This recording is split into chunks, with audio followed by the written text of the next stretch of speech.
La foi qui me fait vivre. Le grand je suis, le 10 février, le Fils éternel.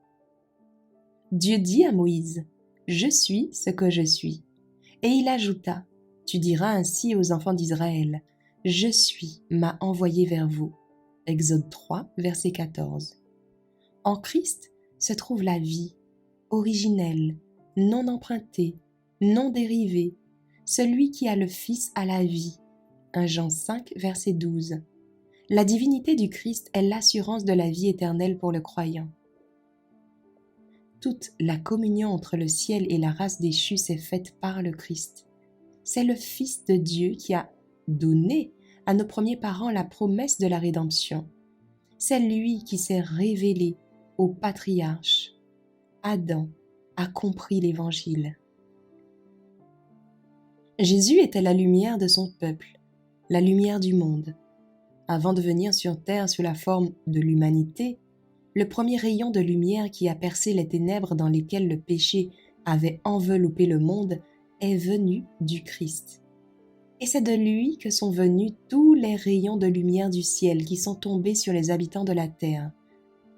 Dans le plan de la rédemption, le Christ est l'alpha et l'oméga, le premier et le dernier. C'est le Christ qui, du buisson du mont Horeb, a parlé à Moïse en disant « Je suis ce que je suis. Tu diras ainsi aux enfants d'Israël, c'est moi qui vous ai envoyé. » C'était le gage de la délivrance d'Israël. Ainsi, lorsqu'il est venu à la ressemblance des hommes, il s'est déclaré « Je suis ». L'enfant de Bethléem, le sauveur doux et humble, est Dieu manifesté dans la chair. 1 Timothée 3, verset 16. Ce bébé inconscient était la semence promise vers laquelle pointait le premier autel à la porte d'Éden. C'était Silo, l'artisan de paix. C'était celui que les voyants avaient prédit depuis longtemps.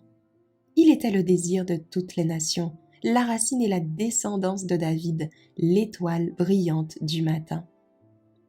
Et à nous, il dit, « Je suis le bon berger, je suis le pain vivant, je suis le chemin, la vérité et la vie. Je suis l'assurance de toute promesse. Je suis, n'ayez pas peur, Dieu avec nous est la garantie de notre délivrance du péché. »